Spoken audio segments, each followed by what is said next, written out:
A steel bath with a temperature of 1500 degrees. Sparks fly as a diesel engine is about to be born. A veritable colossus. The huge engine will soon power a modern ship. It will have to withstand enormous pressure and extremely high temperatures for many years. Manufacturing such a giant calls for high tech and precision. One of the most powerful high-speed diesel engines in the world, it is part of the MTU concern Series 8000. Made in Germany, the engines are produced in Friedrichshafen on Lake Constance.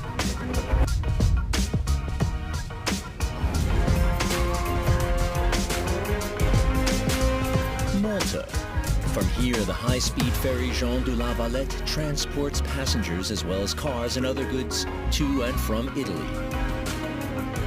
The catamaran ferry is the most modern of its kind in the Mediterranean, and it is powered by 4 Series 8000 engines from MTU. Okay, starting.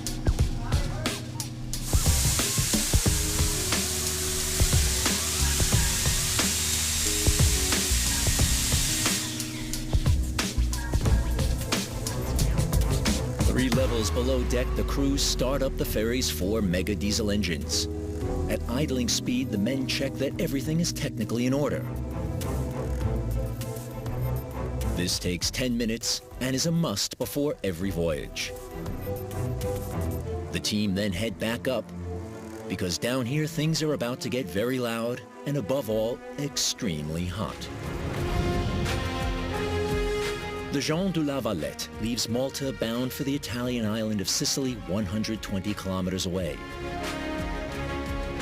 Weather permitting, the 52,000 horsepower ferry takes less than 2 hours for the crossing. On the open sea, the 1,500-ton catamaran can reach a speed of up to 42 knots. That's 75 kilometers an hour. This extreme performance is achieved through its 4 MTU Series 8000 diesel engines.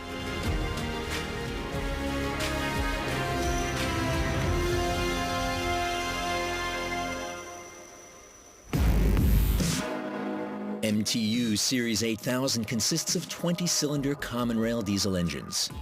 Each unit is 7 meters long, 2 meters wide, and 3.5 meters high.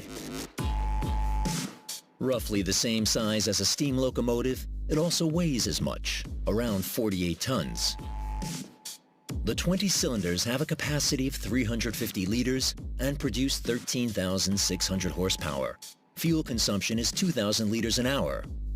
The core element of the engine, and its biggest component, is the huge crankcase.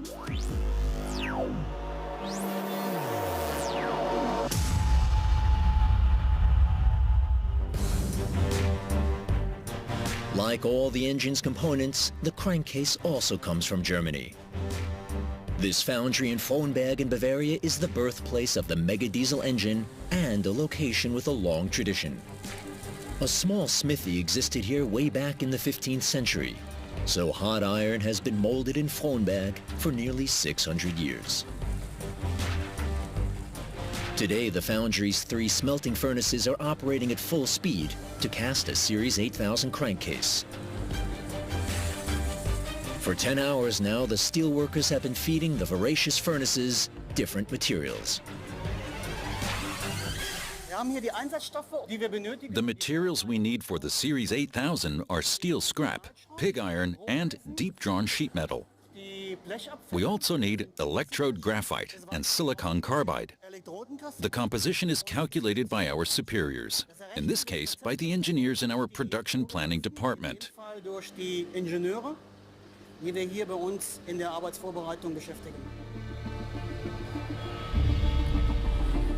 Casting a crankcase calls for 16 tons of material. Hot, hard work for the smelters who have to keep a constant eye on the temperature. Only when the molten metal has reached a temperature of 1,500 degrees is it ready to be transported to the mold. Here we have a measuring sleeve made of pressboard. Inserted at the front here is a thermal element. It's attached to a measuring probe and used to measure the temperature of the melt.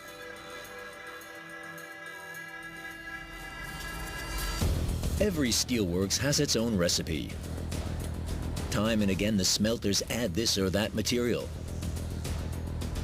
The better the composition of the smelt, the harder and more durable the crankcase will be. From time to time, the smelt is checked. In a modern foundry, a sample of the molten metal is poured into a crucible containing a small measuring sleeve which, in a matter of seconds, transmits the temperature profile to a computer in the office. The smelt has the perfect composition when the sample cools down in a certain way and then heats up again. The enormous heat is no longer generated with fire, but with electricity. The principle is similar to the way an induction cooker functions in a domestic kitchen. The big difference is that the 3 electric induction furnaces in the foundry have the power of 5,000 microwave ovens.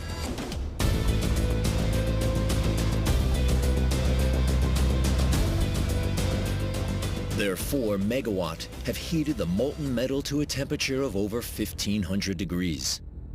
200 meters away, the mold is already waiting. Speed is now essential. The steelworkers transfer the molten mass. The final ingredient, magnesium, is added via chutes. The bubbling sound you can hear stems partly from the magnesium. At temperatures of over 1,500 degrees, magnesium vaporizes much faster, and that's what causes the bubbling sound.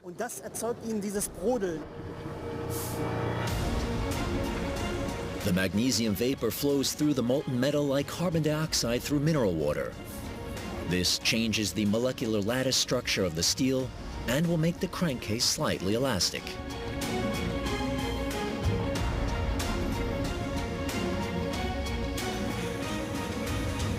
The 19 tons of molten mass now flow into 2 huge casting ladles. There would be no point in having more than 2 because the crankcase mold has only 2 intake funnels.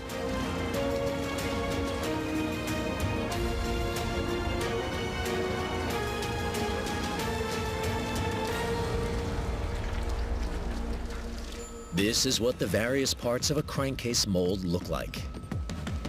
These 2 disc cores consist of resin-soaked quartz sand, which, after setting, has become rock hard. 10 of these cores in sequence comprise the mold of a Series 8000 crankcase. Prior to casting, each template is given a coating which has a horrific smell to it. The coating prevents the sand from mixing with the steel during casting. The molten steel flows into the mold via this channel. It passes through the filter chamber with its ceramic filter and enters the mold cavity via this feed channel and then spreads throughout the entire mold. But before that, the 10 disc cores are placed in a casting box. The cavities are filled with special sand. Without this sand, parts of the mold would fly off during casting. It's a job which calls for a lot of experience. Any mistake could render the mold useless.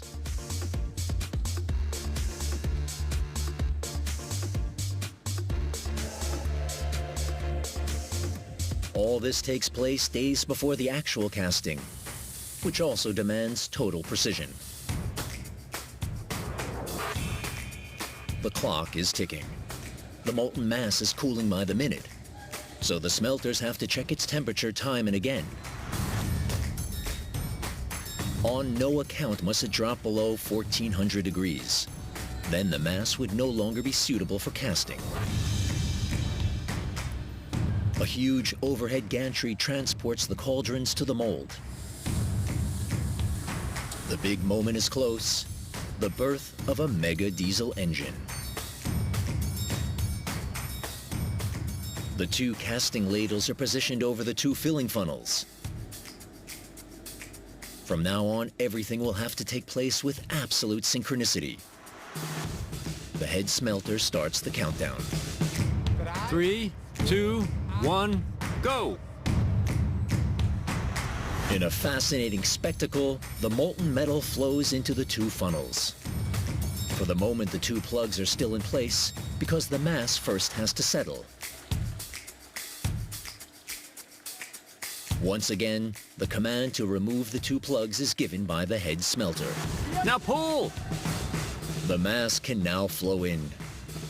It takes 70 seconds for the 16 tons of molten metal to flood the mold and fill every cavity completely. The head smelter closely monitors the entire process, giving instructions to his colleagues controlling the casting ladles. A little bit faster. Faster. Although speed is of the essence, all movements have to take place simultaneously, otherwise swirls could form in the funnels. After a good minute, the job is done. Within a few hours, the metal cast in the mold will cool by several hundred degrees. But it will be 2 weeks before the men can peel the crankcase from its mold. Only then will it be hard and elastic enough, and extremely durable.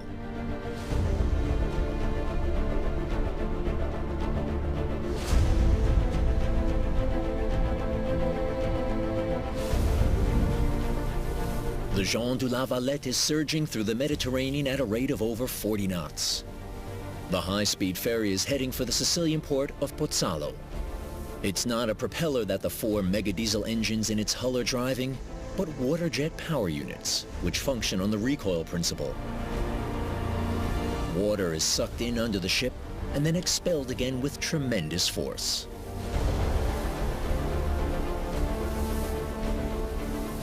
The engine on this vessel pumps out 9.1 megawatts of power at 1150 RPM. The aggregate power is 36.4 megawatts. So in actual fact, losing an engine will not affect the vessel drastically. The immense power from the diesel engines is a big help, especially in berthing the 1,500-ton ferry. The ship is highly maneuverable and can be steered easily, even in a confined space. The captain slowly brings the 107-meter-long Jean de la Valette against the quay wall in Sicily.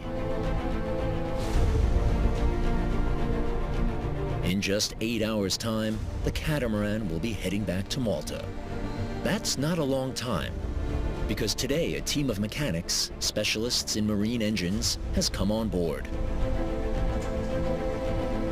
One of the 4 mega diesel engines needs 2 new cylinders, and the old ones require maintenance. The men have to dismantle the diesel engine and replace the cylinders. Since a stay in port is very expensive, the specialists need to get to work straight away. This means heading down 2 levels. Awaiting the men at a temperature of 50 degrees in the engine room are a booming auxiliary power unit and the 48-ton diesel engine. They all know that this means a lot of work under time pressure. Brakes are out of the question. Back at the foundry in Frohnberg, 2 weeks have now passed. That is how long the steel block has taken to cool down completely. The heavy and, insofar as steel permits, elastic crankcase for the mega diesel engine is about to see daylight for the first time. With the help of the overhead gantry, the 16-ton Colossus is lifted out of the casting pit. This causes the quartz sand cocoon to crumble, exposing the brand new Series 8000 crankcase. What we now see here is the down sprue and the path taken by the steel into the mold. The first task now falls to a welder who has to sever the 2 down sprues.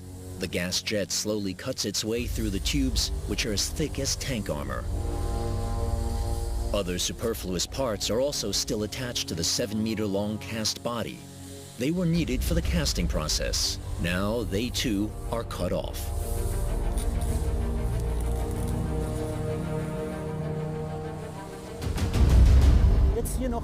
There's another 4, 2 higher up and 2 lower down. Then we'll tear everything down and it will remain standing in the middle.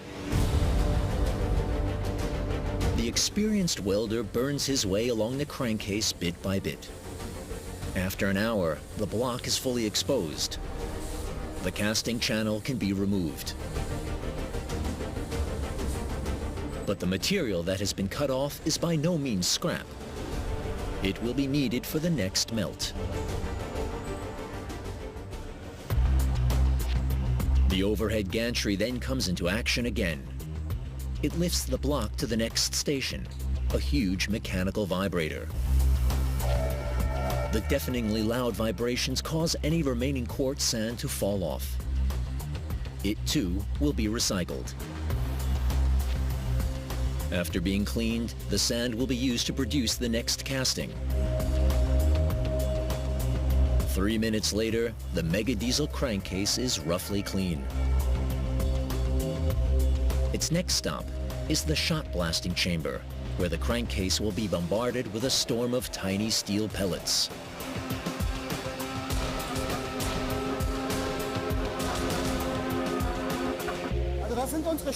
These are the steel pellets. They're made of ordinary steel and have a maximum diameter of 2.5 millimeters.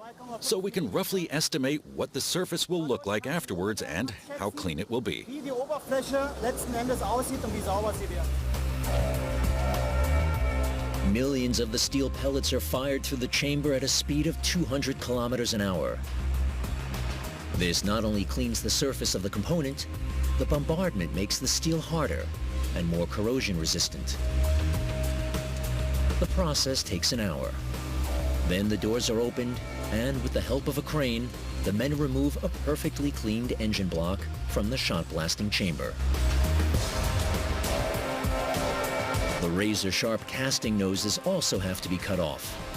The crankcase can then leave its birthplace for transportation to Lake Constance.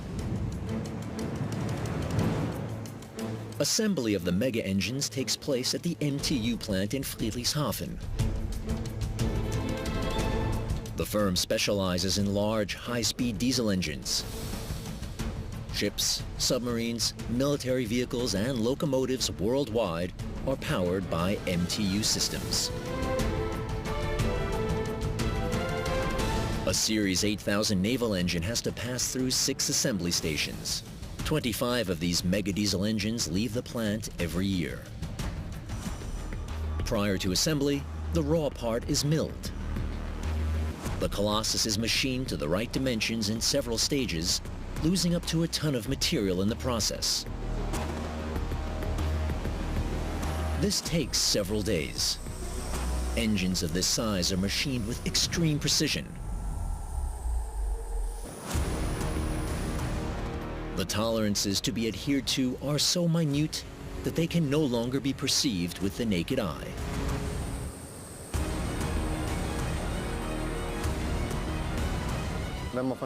We're talking about an accuracy of 3 or 400th of a millimeter. Such dimensions pose quite a challenge. In other words, a component the size of a small bus must not deviate from the ideal by 1/100th of the width of a human hair. To check this, the Colossus is placed on Europe's biggest measuring table. Engineers measure every opening, every drilled hole, indeed every square millimeter to ensure that no disaster can occur when the engine is in operation. After 2 weeks, the crankcase is ready. Now main assembly can get underway. Over the next 5 weeks, these 35 fitters will turn the bare crankcase into an extra large mega diesel engine. The overhead gantry transports the 10-ton part to the rotary station where it is positioned with millimeter accuracy. During this process, the entire area is sealed off. Little towards you now. Got it. It's in.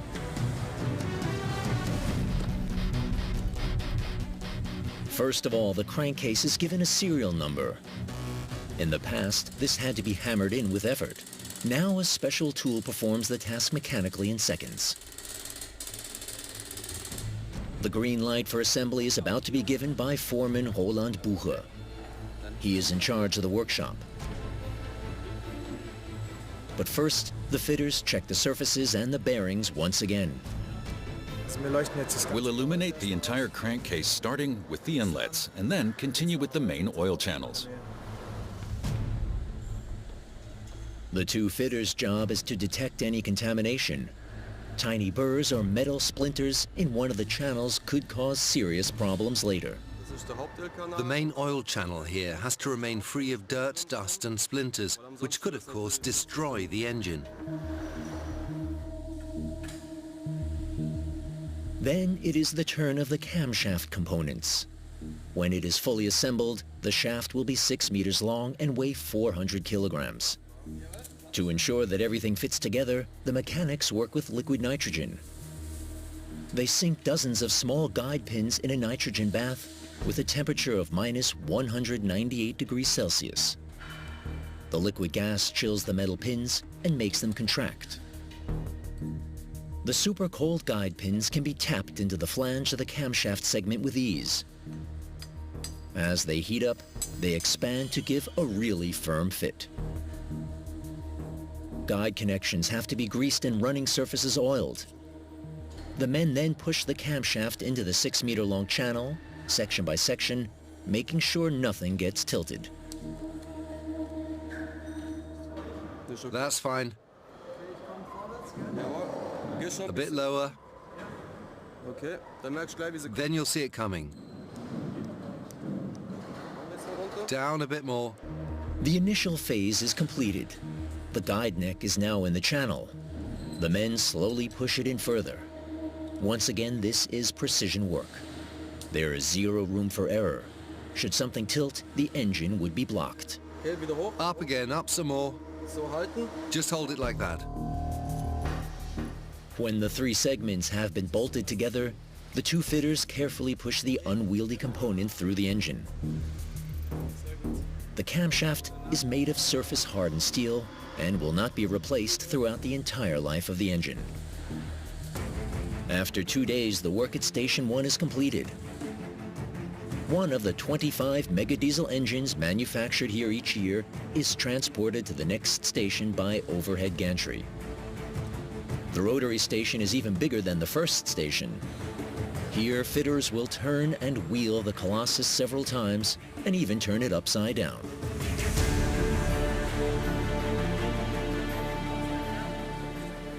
The crankcase is the biggest component of the mega diesel engine. Now the second biggest is added, the gigantic crankshaft. 6 meters long and weighing 6,000 kilograms, it is the crucial element at the heart of the engine. Operating at full speed, the heavy crankshaft will rotate at a staggering 20 revolutions per second.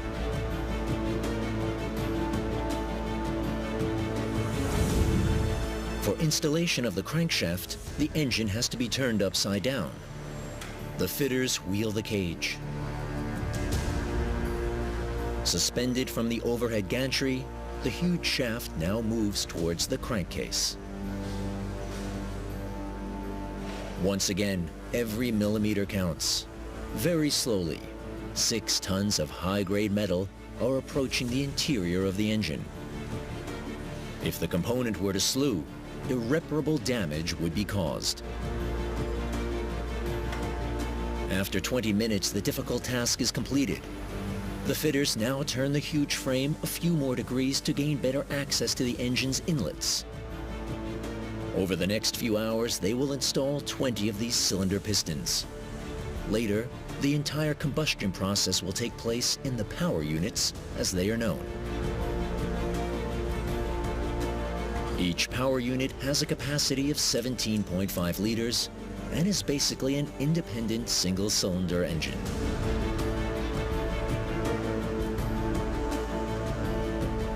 The workshop also contains the pre-assembly site for the power units. Before assembly of the cylinders can get underway, the huge connecting rods have to be measured. This includes measuring the bearing shells, because if the bearing shells are too small, this could damage the crankshaft. All the measurements are recorded exactly to ensure precise positioning. Then the work can begin. The fitters first prepare the pistons, each of which has a diameter of 27 centimeters. Weighing 100 kilograms, each conrod can only be moved with a crane. The conrod is carefully lowered into the piston. The retaining bolt is then slid into place. It takes a quarter of an hour to install the first of 20 pistons. Next, the focus is on the complex cylinder head. On the rotary table, the fitter inserts 4 bolts and secures the cylinder liner with another 24 bolts.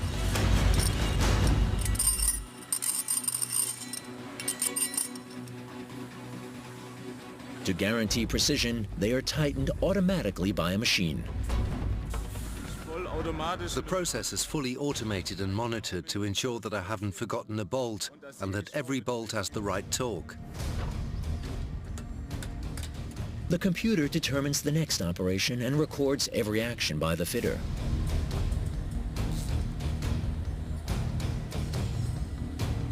Now the piston, together with the conrod, is introduced carefully and slowly into the cylinder. A single error would cause considerable damage.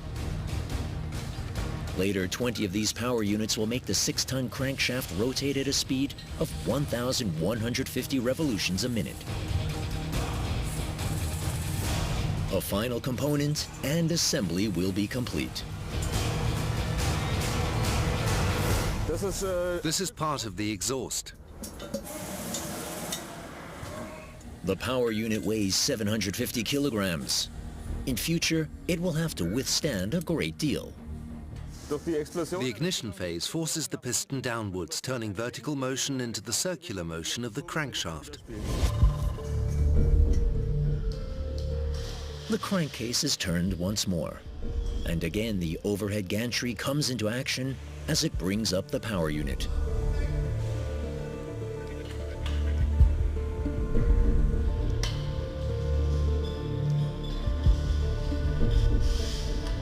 The men slowly lower the cylinder unit into the engine.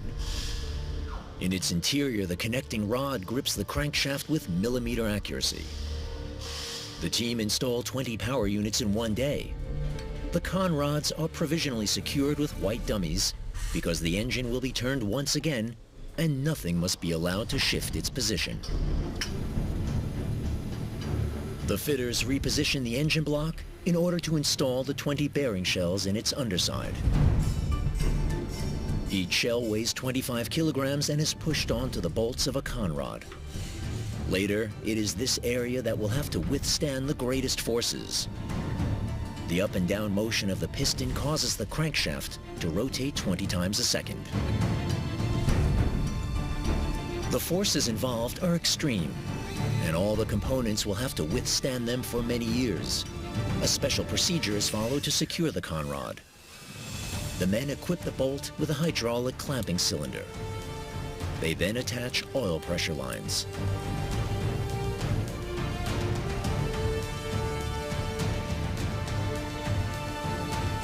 The hydraulic system forces the bolt apart at a pressure of 1600 bar. Now the nut can be screwed on and the pressure reduced again. The threads of bolt and nut are pulled together in a solid link. Installation of the power units is now finished, along with the preliminary work on the fuel lines and the exhaust and cooling systems.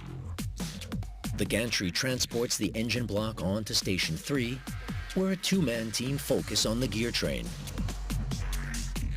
Here it is about to be sealed with a cover, but beforehand, the men coat the edges with a special sealing compound.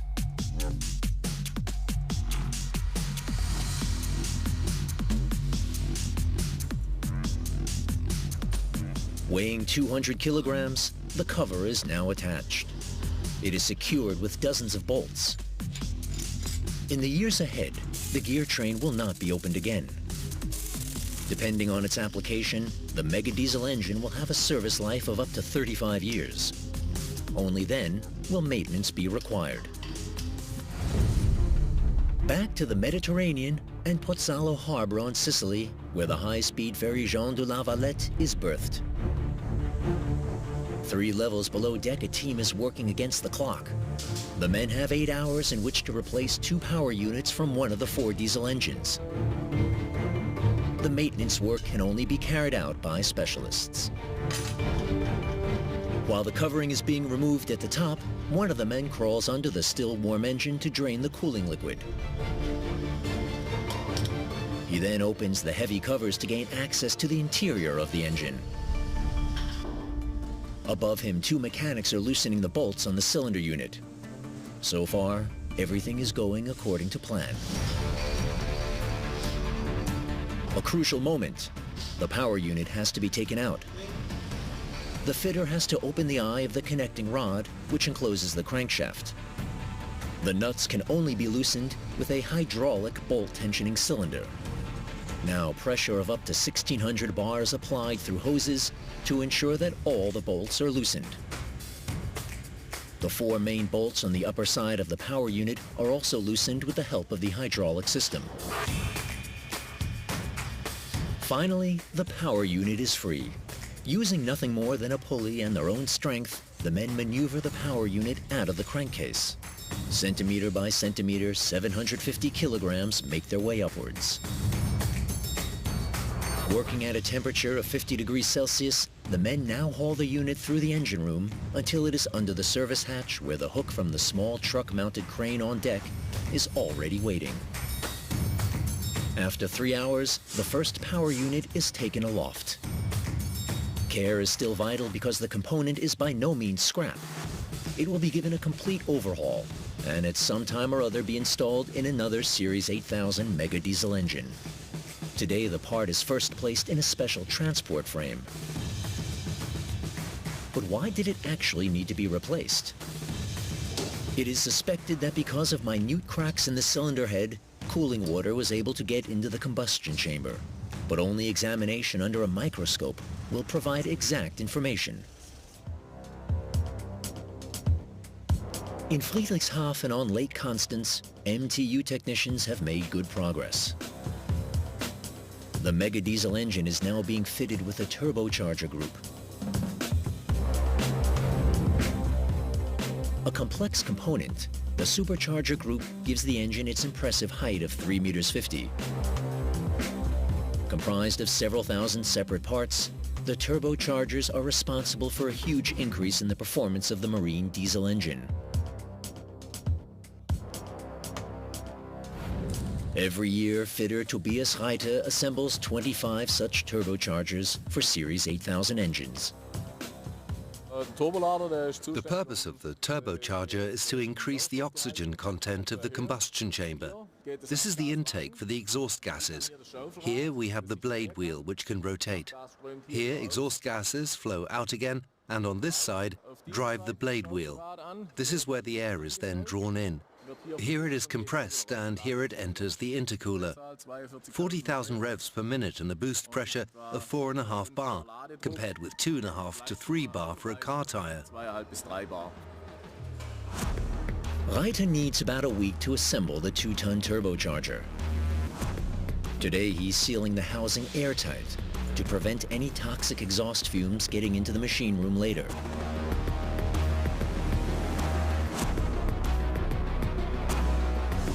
The turbocharger group is then transported by overhead gantry to Station 5.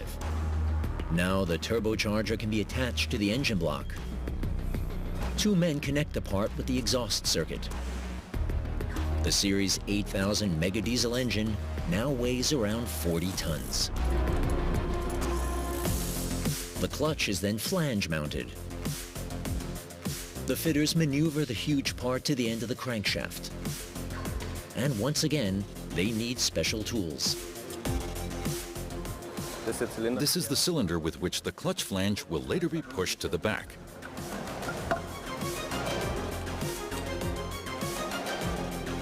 Here too, the components have to expand.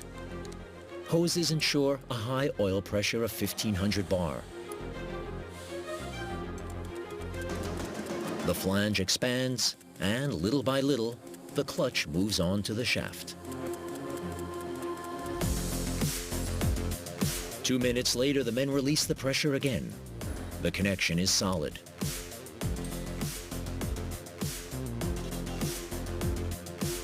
The second part of the clutch is now bolted on. Above all, The giant torque damper is designed to prevent the clutch breaking off when the mega diesel engine enters operation. Once again in Friedrichshafen, it's a case of ready for takeoff. Then the overhead gantry transports the massive engine through the workshop. It will now be lowered onto the mega diesel engine's oil pan. The 40-ton Colossus is placed securely on 6 stilts.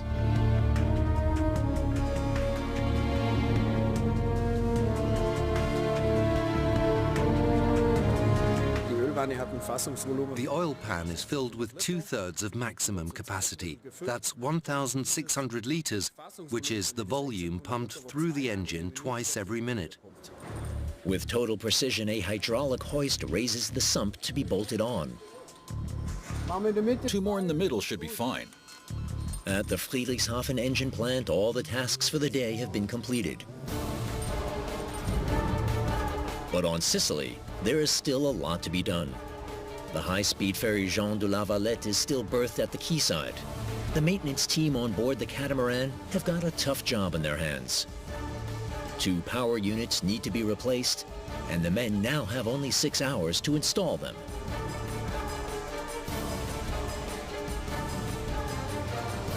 The replacement unit, which has been given a complete overhaul, is lowered into the machine room through the service hatch. The 7-man team are all specialists who have been specifically trained for this engine series. Slowly they lower the 750-kilogram part in the crankcase. Tough manual work with the help of a pulley. In the confines of the machine room, there is no space for an automatic ceiling crane. The conrod cover then makes its descent. Since it weighs only 25 kilograms, it is no problem for the mechanics. Skillful hands easily slip the cover onto the threaded bolts. 2 nuts, and the job is done. The team don't talk much. Each man knows what he has to do. Only in this way will they be able to meet their deadline. The next step is to get the injector ready. It has to be cleaned, greased, and have new seals fitted. On the cylinder head, the tolerance of the rocker arms and the valves also has to be reset. Each feeler gauge has a specific thickness, enabling the mechanic to adjust the valve clearance exactly.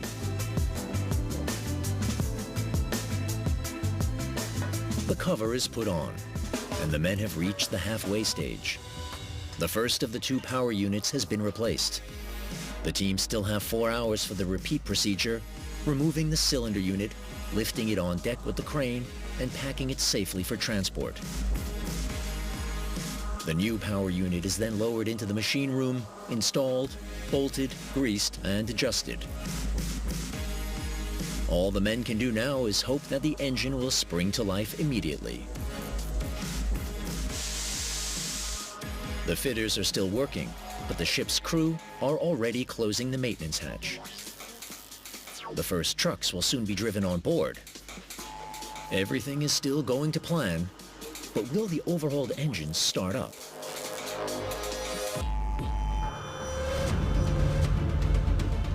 At MTU on Lake Constance, the new engine block is again being transported by crane through the workshop. In the meantime, the mega diesel engine has become even heavier. Just before its final assembly station, it now weighs nearly 48 tons. At Station 6, the fitters focus on the electronic system and on pumps and lines of all kinds.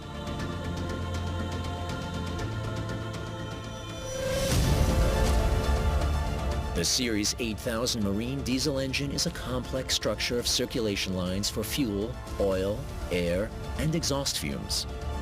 Several hundred meters of copper pipes, tubes, cables, and hoses have been installed in and on the engine. 2,000 liters of diesel fuel per hour, and hundreds of cubic meters of air and exhaust gases, along with 3,000 liters of oil every minute, will flow through the engine.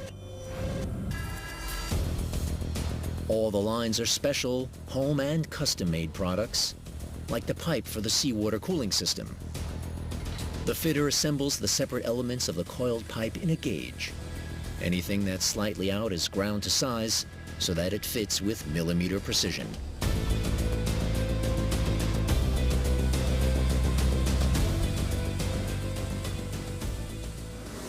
This side needs to fit. Now it fits. First of all, a welder joins the various sections loosely together. They're made of a very special material. It's a cupronickel ferrous alloy. A ship's engine is exposed to salt water, but that can't affect this pipe. Welding curved sections while the workpiece is turning is a big challenge for any welder. The seam has to be absolutely watertight. If any seawater got into the engine, it would destroy it. The final pipe for the engine block is now ready. It has been a long road. Over the last 5 weeks, around 20,000 parts have been attached to the crankcase. The result is an extra-large marine diesel engine made in Germany.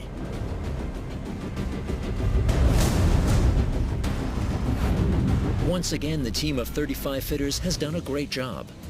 But one thing is still missing: the test run. No engine leaves the plant without having been tested. There are 46 test benches here, and our mega diesel engine from Series 8000 is placed on the biggest. We start up the engine with an air starter that operates with 40 bar. It drives a flywheel which causes the engine to start up. Finally, the big moment comes. The mega diesel engine springs to life for the first time.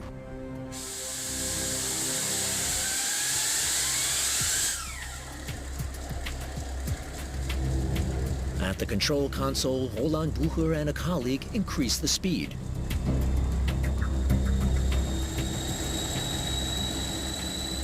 The engine's performance is measured with the help of a water brake attached to its transmission.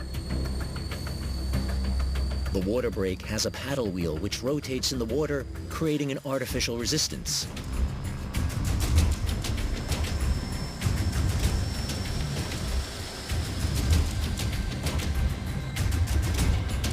After half an hour, it is clear that the engine has passed the test.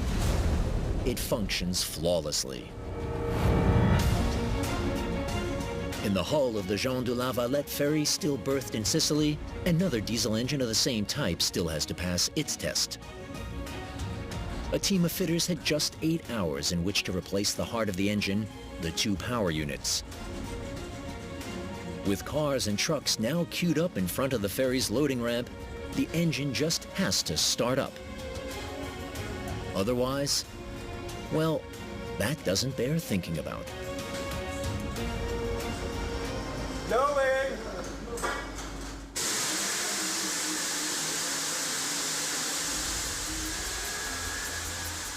But in fact, the engine won't start. So the fitters have to check all the lines and try again.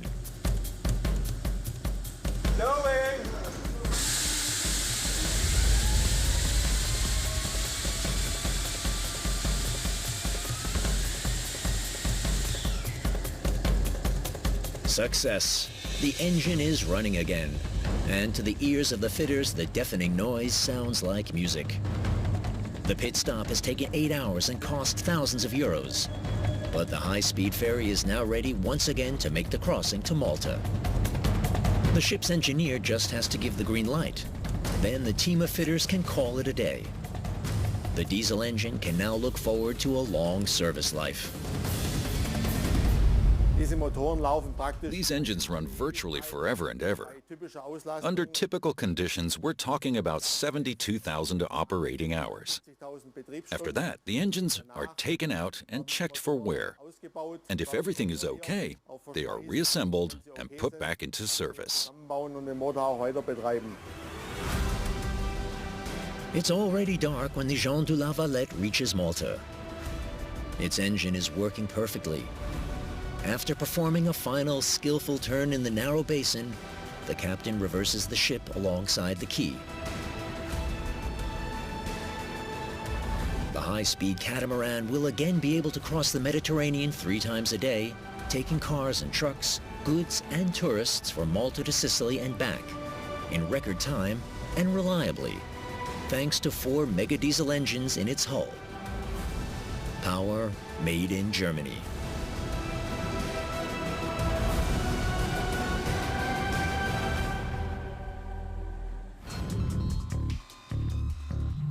By Lake Constance, the brand new engine has passed its test with flying colors. Now the 7-meter-long Colossus is heading for the wash unit, the biggest of its kind far and wide.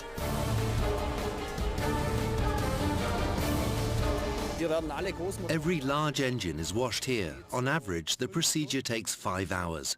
At a temperature of 70 degrees, the engine is washed with a detergent and then dried for paint spraying.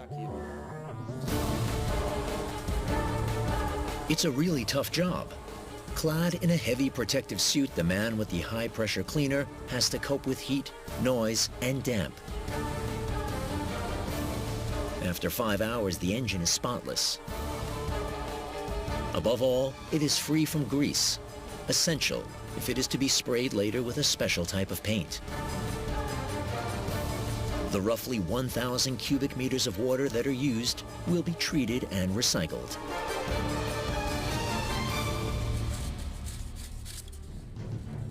Prior to paint spraying, parts of the engine are masked.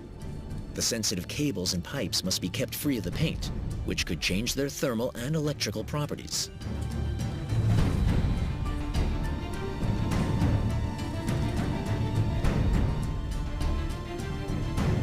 Finally, the engine is given its coat. This, too, is a process that takes time.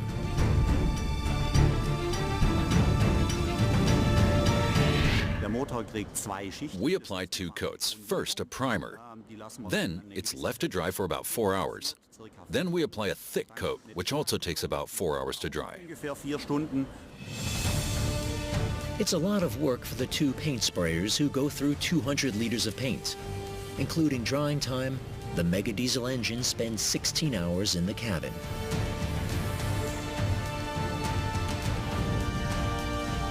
Now it is ready. The Colossus took 5 weeks to manufacture and will power a vessel for several years. The Series 8000 mega diesel engine has a capacity of 350 liters and an output of 13,600 horsepower. Total cost? The lower end of a scale between 1 and 10 million euros. Well packed, the engine is ready for delivery worldwide. For up to 35 years, it will operate maintenance-free as a marine diesel engine or as an emergency generator in a nuclear power station or an industrial facility. Manufacturing an extra-large mega diesel engine calls for state-of-the-art engineering. This scrap metal marked the start. The hard work of the smelters laid the foundation for one of the world's most efficient marine engines. In future, too, the Series 8000 mega diesel engine will power ships all over the world.